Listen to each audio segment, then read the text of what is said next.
Sexto vídeo de exercícios da Lei 869 de 1952. Vamos lá, questão de número 51.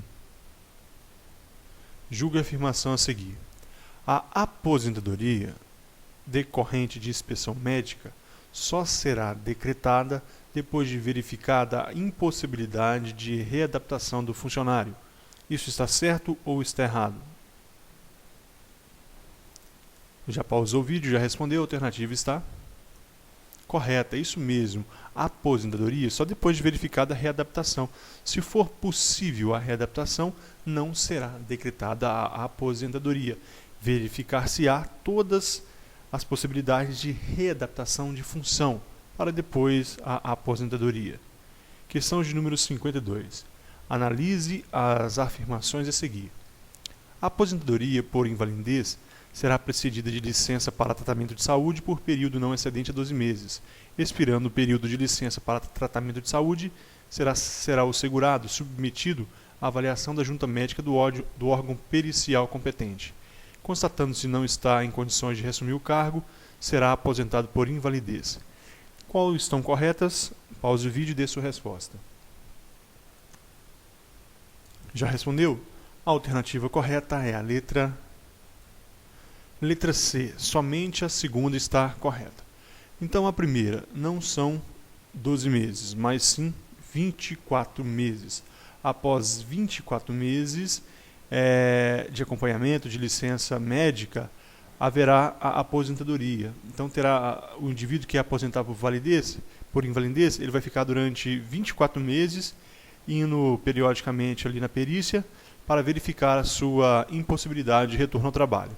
Se não for possível, após 24 meses, ou melhor, um período não excedente a 24 meses, até 24 meses, ele será aposentado. 2. Geralmente no estado de Minas são 24 meses mesmo. Na prática tem acontecido isso. Eles têm ficado 2 anos e nesse período de 2 anos, ao final desse período de 2 anos, aposenta. 2. Expirado o período de licença para tratamento de saúde, será o segurado submetido à avaliação da junta médica do órgão pericial competente. É verdade. Expirado esse prazo de licença para tratamento de saúde, ele vai fazer o quê? Ir até a perícia. E a perícia vai decidir a respeito da aposentadoria ou a readaptação ou retorno ao trabalho. Constatando-se não estar em condição de reassumir o cargo, será aposentado por invalidez, não, ou readaptado. Eu falei anteriormente, se ele não puder, se ele estiver em condições de trabalhar em outra área, ele vai ser readaptado. Um exemplo disso é o professor, que teve, por exemplo, câncer de tireoide, e na hora de retirar a glândula ali, feriu as cordas vocais, e ele vai ser readaptado, vai ser transferido para a biblioteca, ou para a secretaria, ou para outra função. Questão de número 53. Julgue a afirmação a seguir. Para nenhum efeito, os proventos da inatividade estarão vinculados à remuneração ou vencimento dos servidores em exercício. Isso está certo ou está errado? Já respondeu? A questão está errada. Por quê? Porque não é para nenhum efeito. Veja o que está no artigo 113. Os proventos da inatividade serão revistos sempre que, por motivo de alteração do poder aquisitivo da moeda, se modificarem os vencimentos dos funcionários em atividade. Portanto, o provento, aquele servidor que está aposentado, ele recebe X.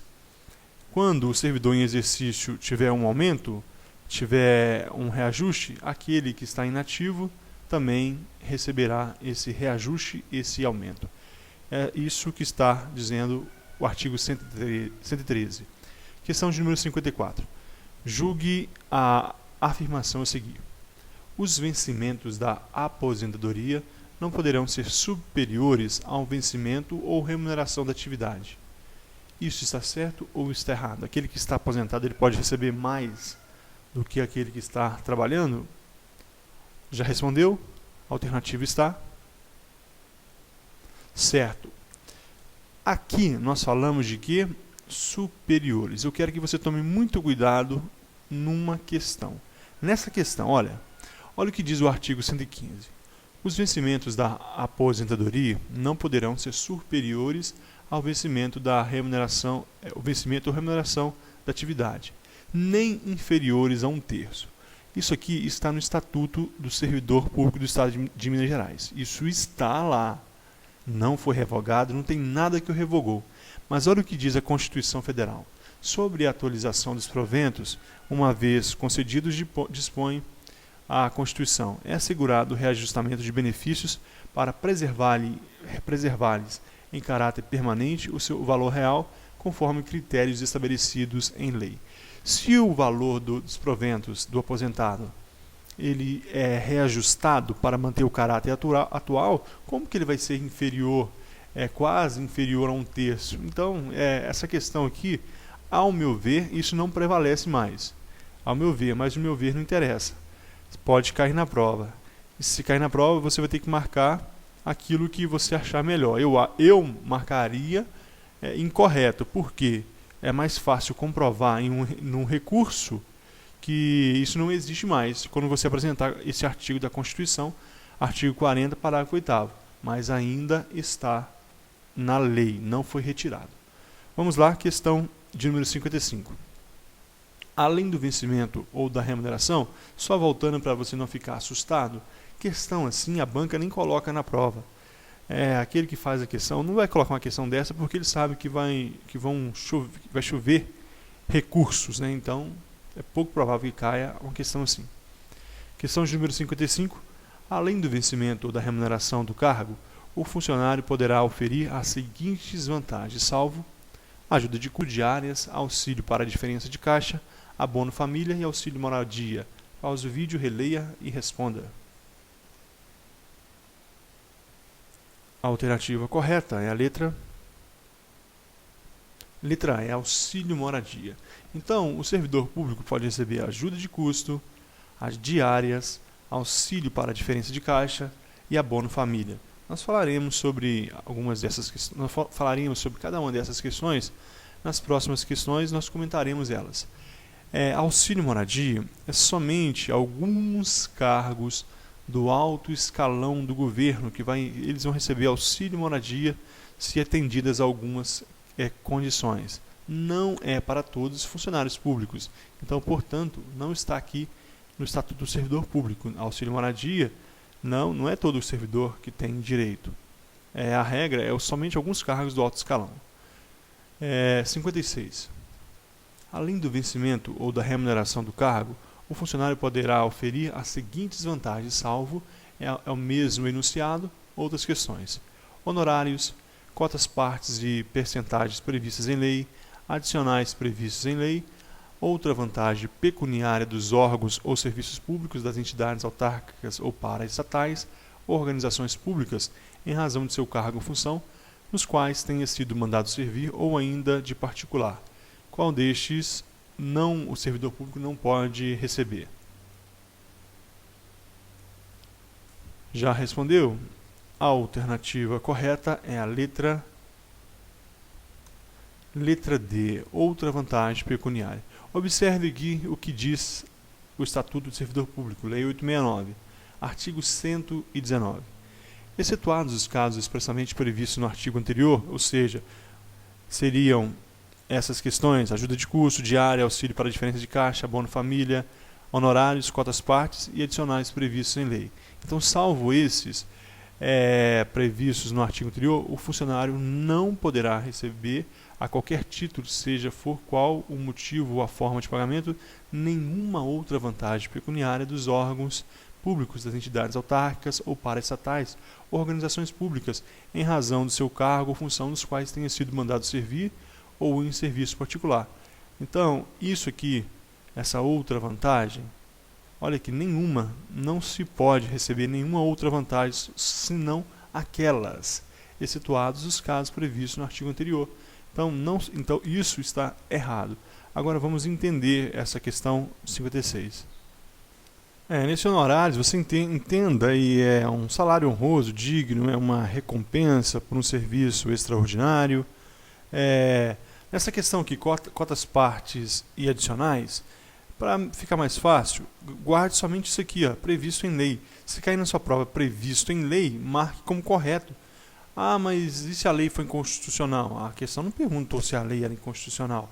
Se está na lei, vale o que está na lei. Então, tudo que cair na sua prova, previstos em lei, marca como correto. Então, o que está errado é isso que nós acabamos de ler, que é outra vantagem pecuniária. Olha, e o artigo 266 diz que, nos termos do artigo 76, a infração do disposto nesse artigo pode resultar demissão ao funcionário e a reposição aos cofres públicos da importância recebida. Portanto, essa outra vantagem pecuniária aqui de serviços públicos, das autarquias, para as estatais, organizações públicas, cabe até a demissão do funcionário e reposição aos cofres públicos. 57. Analise as afirmações a seguir. Remuneração é a retribuição paga ao funcionário pelo efetivo exercício do cargo, correspondente ao padrão fixado em lei. E vencimento é a retribuição paga ao funcionário pelo efetivo exercício do cargo, correspondente ao padrão de vencimento, mais as cotas ou porcentagens que por lei tenham sido atribuídos. Qual é a resposta correta? É a letra D. As duas estão incorretas. Por quê? Porque está invertido. Vencimento é a retribuição daquele valor fixado em lei, é um valor fixo, é o salário seco, sem gratificação nenhuma. Enquanto a remuneração é retribuição mais as cotas ou porcentagens que por lei tenham sido atribuídas. Vencimento é o salário seco, aquele que você recebe sem nenhuma outra vantagem. Agora, a remuneração é aquele vencimento mais horas extras, cotas partes, honorários, honoríficos e todos aqueles benefícios, vantagens que você recebe. A remuneração é um valor maior, pode ser maior porque é incluído aí com outros benefícios, enquanto o vencimento é o salário seco. 58. Julgue a afirmação a seguir. Somente nos casos previstos em lei poderá perceber vencimento ou remuneração o funcionário que não estiver no exercício do cargo. Isso está certo ou está errado? A alternativa está correta, somente nos casos previstos em lei. Agora, eu fiz uma outra com esse mesmo enunciado, para que ficaria mais interessante assim, olha. Julgue a afirmação a seguir. Somente nos casos previstos em lei poderá perceber vencimento ou remuneração o funcionário que não estiver no exercício do cargo, salvo com autorização do governador do estado e desde que não exceda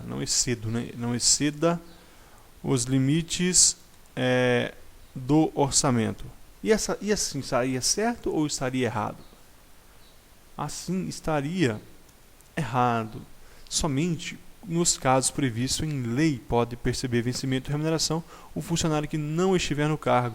Aquele funcionário que não estiver no exercício do cargo, seja por qual motivo for, a situação deve estar prevista em lei. Exemplo que está previsto em lei, no caso de aposentadoria, ele não está no exercício do cargo, então ele está recebendo. Inatividade por auxílio, problemas de saúde, está previsto em lei. Estudo no exterior, está previsto em lei. Então é somente nos casos previstos em lei. É lógico que no caso que ele prestar serviço no exterior, vai ter autorização do governador, mas também está previsto em lei. Então tem que estar previsto em lei. Assim está correta a questão, e a 58 está correta. Vamos lá, questão de número 59. Marque a alternativa correta. Você vai ler, pausar o vídeo e dar a sua resposta. Já o fez? A alternativa correta é a letra D. O funcionário nomeado para exercer cargo isolado, provido em comissão, perderá o vencimento ou a remuneração do cargo, salvo opção. É isso mesmo. Você é funcionário de carreira, não é isolado. É carreira, por exemplo, carreira da Polícia Militar ou carreira dos agentes de segurança penitenciária. Você foi nomeado para um cargo isolado. Você não vai exercer a função de agente, mas vai exercer a função de um cargo isolado. Ou um cargo em comissão, um cargo de chefia e assessoramento lá no presídio. O que ocorre? Você vai perder o seu vencimento ou remuneração do seu cargo efetivo e vai receber somente a remuneração deste cargo isolado ou deste cargo em comissão, salvo opção. Se você pode optar por permanecer com a mesma remuneração. Mas por que alguém faria isso? Primeiro, se o salário for maior. Segundo, vamos supor que você vai ganhar mais E se você receber mais, você vai ter problemas lá com o imposto de renda, porque vai estourar o limite. E não vale a pena, porque é pouca diferença. Então, ele pode permanecer com o salário que ele recebe ali no seu cargo na carreira. É lógico que em 99% das vezes, a pessoa vai escolher um novo salário, a nova remuneração, porque geralmente é maior. Então, salvo opção, guarde isso. Questão 60. O vencimento ou a remuneração dos funcionários poderão ser objeto de arresto, sequestro ou esse ou aqui está matando a questão, né? Arresto, sequestro, penhora. Assim, esse slide aqui não está editado, é o próximo, agora sim. Agora sim a questão. O vencimento ou a remuneração dos funcionários poderão ser objeto de arresto, sequestro, penhora ou pagamento da dívida à fazenda pública. Entreguei o ouro, né? Mas responda aí. A alternativa correta é a letra D. O vencimento ou a remuneração dos funcionários poderão ser objeto de pagamento da dívida pública. Eles não podem ser objeto de arresto, sequestro ou penhora. Guarde isso. O vencimento ou remuneração dos funcionários não podem ser objeto de arresto. Arresto vai ser aquele para bens indeterminados. Sequestro de bens determináveis. E penhora é aquilo em juízo, aquele valor que é apreendido ali para decisão judicial. O vencimento não pode, salvo que para pagamento de dívidas à fazenda pública. Existe outra exceção também, que é o pagamento de alimentos conforme a lei civil. Vamos entender essa história? Então vamos lá, para ficar bem claro. Artigo 124. O vencimento ou a remuneração dos funcionários não poderão ser objeto de arresto, aqui bens indeterminados, sequestro, bens determinados e penhora, salvo quando se tratar de prestação de alimento na forma da lei civil. Aí sim, pensão alimentícia pode descontar do seu salário ali. Ou dívidas à fazenda pública, você deve aos cofres públicos, então pode ser descontado do seu salário. Nos casos aqui acima, sequestro, arresto ou penhora, não pode ser descontado. Então, mesmo na decisão judicial, você vai fazer o quê? Salvo caso, se for casos abaixo aqui, você vai pagar de outra forma. Então, arresto, sequestro e penhora não pode ser, o vencimento de remuneração não pode ser objeto de arresto, sequestro ou penhora. E aqui terminamos mais esse vídeo. Aguardo você no próximo. Valeu!